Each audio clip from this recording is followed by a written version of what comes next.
أعوذ بالله من الشيطان الرجيم بسم الله الرحمن الرحيم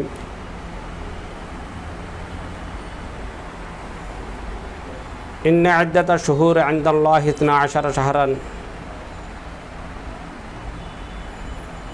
আল্লাহ রব্বুল আলামিন 12টি মাসকে বিভক্ত করে ফি কিতাবিল্লাহ ইয়াওমা খালাকাস সামাওয়াতি ওয়াল আরদা মিনহা আরবাআতুন হুরুম। তার মধ্যে 12টি মাসের মধ্যে 4টি মাসকে আল্লাহ রব্বুল আলামিন সম্মানিত করেছেন, হারাম করেছেন। 4টি মাস হচ্ছে আপনার জিলকদ, জিলহজ, মুহররম, ধারাবাহিকভাবে 3টা, আর আপনার একটা হচ্ছে রজবুল মুরজ্জব।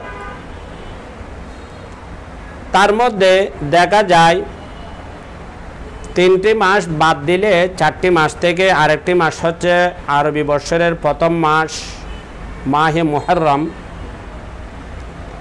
এই মুহররমের মাসকে আল্লাহ সম্মানিত করেছেন, আবার এই মাসের মধ্যে একটি দিনকে আল্লাহ বেশি বেশি সম্মানিত করেছেন,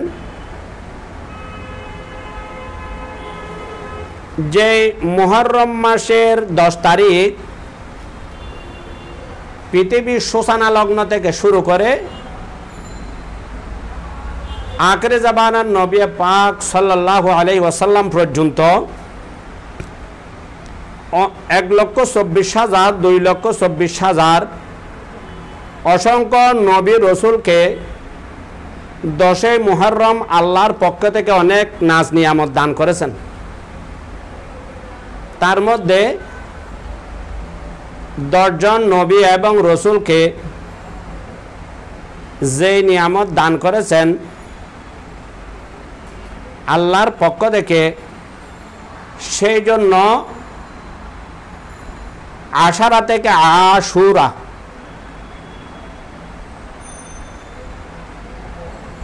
যেমন मूसा कलीमुल्लाह अलैहि सालातु सालामকে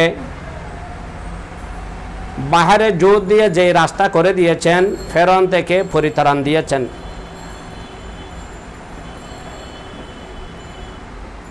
হযরতে আদম সফিউল্লাহ আলাইহি সালাতু সালাম যখন বৃহস্পতি থেকে আপনার বাহির করে দেওয়া হলো, হযরতে আদম সফিউল্লাহ আলাইহি সালাতু সালাম কান্নাকাটি করতে করতে করতে করতে 350 বছর পর্যন্ত আল্লাহর দরবারে কান্নাকাটি করলেন, কিন্তু শেষ পর্যন্ত দেখা গেল কি আদম সফিউল্লাহ আলাইহি সালাতু সালামের দোয়া কবুল হয়েছেন 10ই মুহররম। আরেক কিতাবের মধ্যে বয়ান দিচ্ছেন আদম এবং হাওয়া আলাইহিস সালাতু সালাম পরস্পরের সন্তান পেয়েছেন 10ই মুহররম, এবং হযরতে সৈয়দনা ইউনুস আলাইহিস সালাতু সালাম কে আল্লাহ রব্বুল আলামিন মাছের পেট থেকে মুক্তি দিয়েছেন 10ই মুহররম।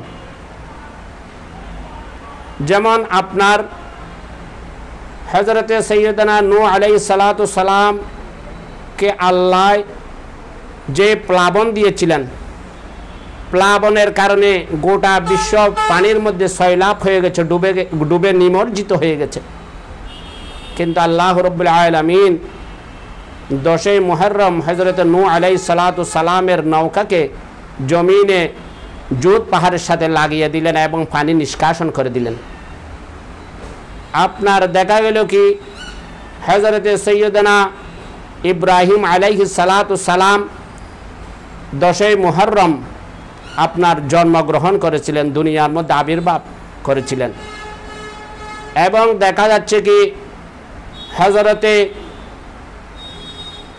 ইউসুফ আলাইহিস সালাতু সালামকে বাইরা যখন কূপের মধ্যে ফেলে দিলেন,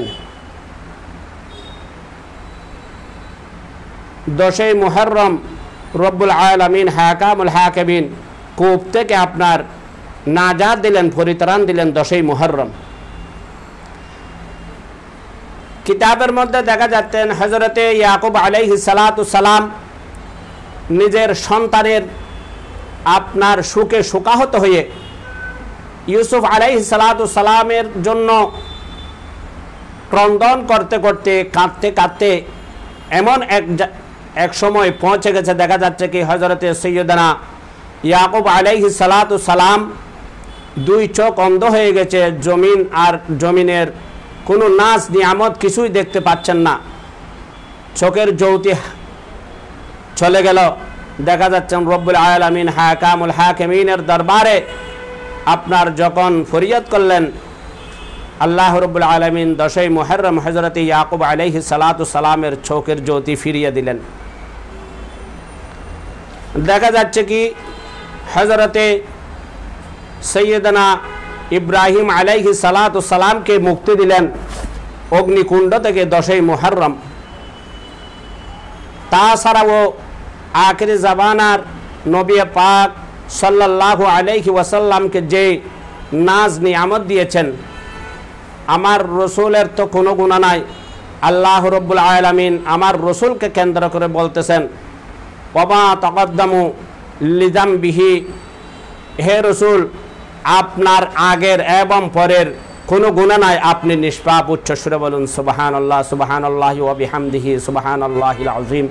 অতএব আল্লাহ রব্বুল আলামিন পবিত্র কালামুল্লাহ শরীফে এবং আপনার হাদিসে পাকের মধ্যে আসতেছেন, রমজান মাসের পরে আল্লাহ রব্বুল আলামিন এই মুহররম মাসের রোজাকে, মুহররম মাসের আপনার ইবাদতকে, বন্দেগীকে, জিকিরকে, আসকারকে, তসবিহকে, তাহলিলকে আল্লাহ রব্বুল আলামিন অতি প্রিয় মনে করেন। মুহররম মাসের মধ্যে যে 10 তারিখ আমরা কেউ রোজা, কেউ আপনার দান সদকা, কেউ নমাজ কালাম, কেউ ইস্তেগফার যেইগুলা করি, আমার মনে হয় আল্লাহ রব্বুল আলামিন সকল নবী এবং রসুলকে যেভাবে পরিত্রাণ দিয়েছেন, আমরাও আশা রাখি আল্লাহ রব্বুল আলামিনের দরবারে আমরা আখিরি জামানার নবী পাকের উম্মত হিসাবে যদি খুলুসিয়ত নিয়ত নিয়ে আল্লাহর দরবারে তওবা করি, ইস্তেগফার করি, রোজা রাখি, আমরা ভালো কাজের ব্যবস্থা করি, আমার মনে হয় আমরা আল্লাহ রব্বুল আলামিন নেককার বান্দা হিসাবে গণনা হব। এই বলে